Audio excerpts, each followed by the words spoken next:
Muchos de ustedes deben haber visto en más de un periódico o en algún noticiero de televisión un reportaje en el que se alude a cuál sería el rostro de Jesucristo, cómo habría sido el rostro de Jesucristo. Y el rostro es un rostro absolutamente diferente del que cualquiera de la iconografía católica o cristiana clásica pondría de Jesucristo, ¿no? Nosotros obviamente sabemos que el rostro de Jesucristo, por razones culturales, se adapta mucho.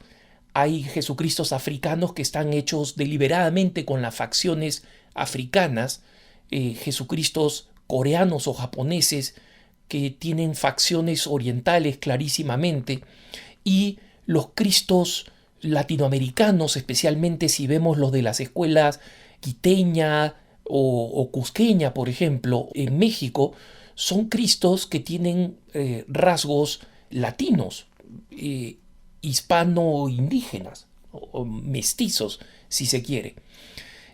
Los Cristos de Van Eyck, por ejemplo, son Cristos absolutamente rubios y propios, digamos, de Holanda y de los países nórdicos. Pero fuera de eso, existe un relativo consenso de que Jesucristo era un semita, un judío, y que tenía algunas características que están, las más probables de ellas, las que se reflejan en un rostro elaborado en base a la sábana santa de Turín. Y en consecuencia, rasgos más, rasgos menos, estamos hablando de un rostro relativamente fino, una nariz algo prolongada, una barba relativamente larga, partida, no exageradamente larga, pero partida, como le crece a alguna gente, ¿no? La barba, el pelo relativamente largo, no muy largo, pero ciertamente completando el cuello hasta llegar, digamos, al nacimiento de las clavículas, y un rostro que de una frente relativamente amplia, sereno. El Cristo que presentan ahora es un Cristo absolutamente hirsuto, de cara no solamente redonda, sino, voy a dar mis impresiones estéticas, las de Alejandro Bermúdez. A alguien le puede gustar de repente, pero ciertamente se trata de un Cristo que tiene rasgos auténticamente simiescos, o sea, de un simio, de un antropoide no humano, o sea, de un gorila, de un orangután, no tan exagerados, pero tiene la frente pre-Homo sapiens, digamos, o sea, así descendiente con la parte de las cejas, es decir, lo que serían las curvas de las órbitas oculares sobresalientes, ¿no? El rostro redondo, duro, y piel oscura y una barba muy hirsuta, una barba muy poblada y pegada a la piel, y lo mismo con un pelo muy, muy, muy hirsuto. Parece una escobilla, básicamente, una de esas escobillas para limpiar platos, ¿no? El pelo muy hirsuto. Yo no tendría ningún problema si es que Jesucristo fue así. Si fue así, fue así.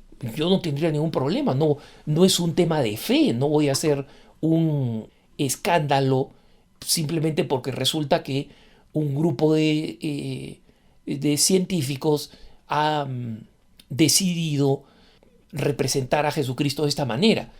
Pero resulta que cuando uno lee la noticia, se da cuenta de que en el fondo esta imagen es una imagen absolutamente arbitraria. Es decir, no tiene un solo sustento en la realidad, salvo 3 cráneos encontrados en la zona del Medio Oriente y que han utilizado como base para sus descripciones. Estos científicos han sido unos científicos que se especializan en la reconstrucción de rostros de personas del pasado o de grupos étnicos. No, son científicos forenses, es decir, estos que investigan crímenes y que, como un ejercicio de deporte, ¿no?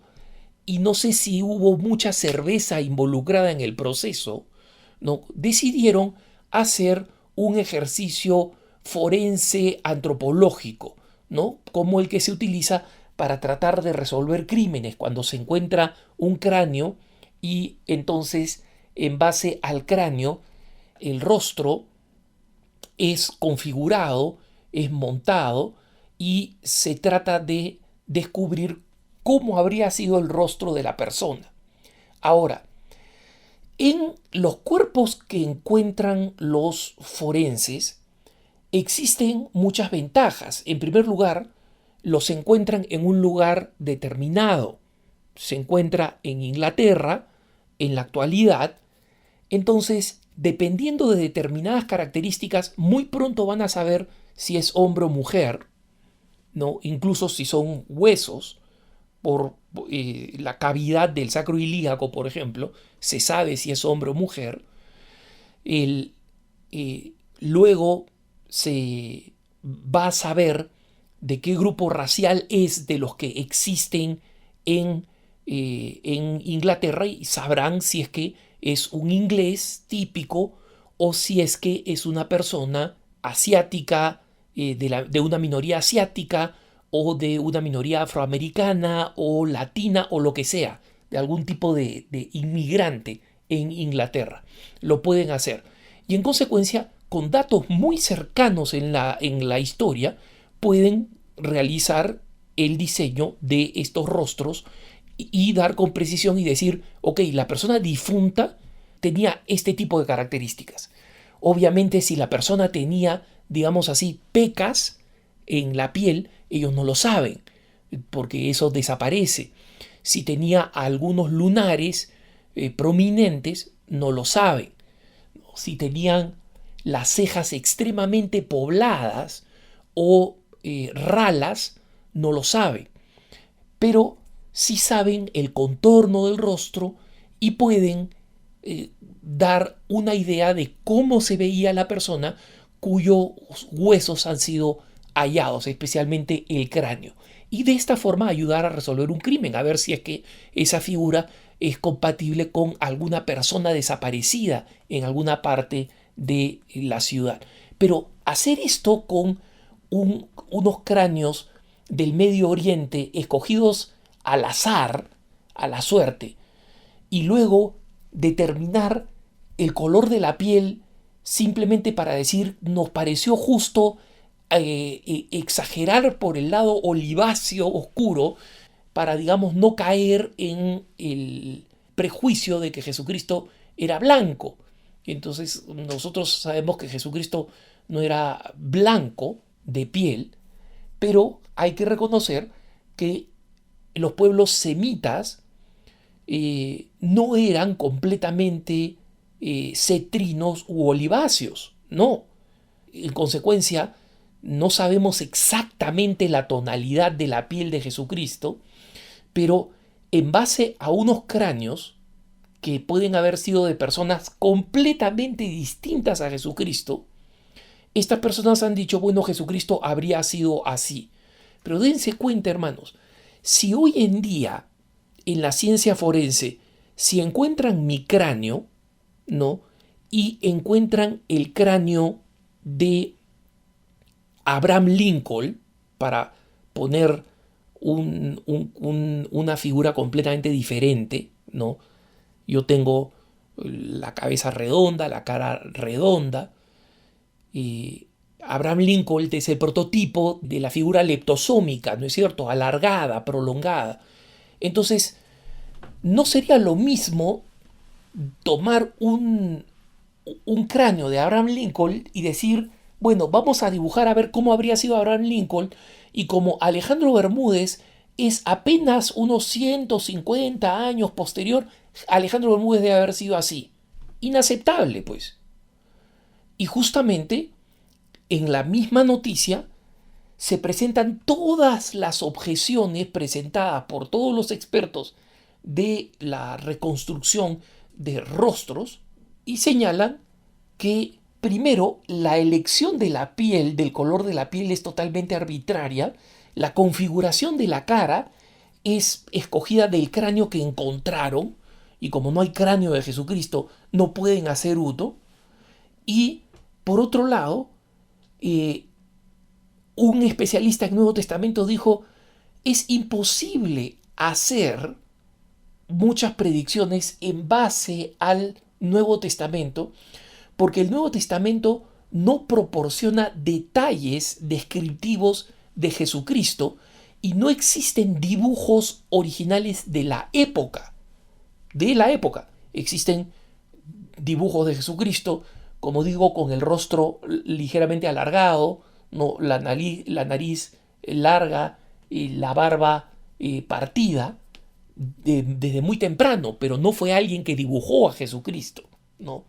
Lo que sabemos por las distintas expresiones y por la admiración que suscitaba es que Jesucristo debe haber tenido un rostro grato, placentero, que lleva a la gente a proclamarla como la mujer que dice, sin siquiera escucharlo, verlo rodeado de la multitud y dice, bendito el vientre que te llevó, ¿no?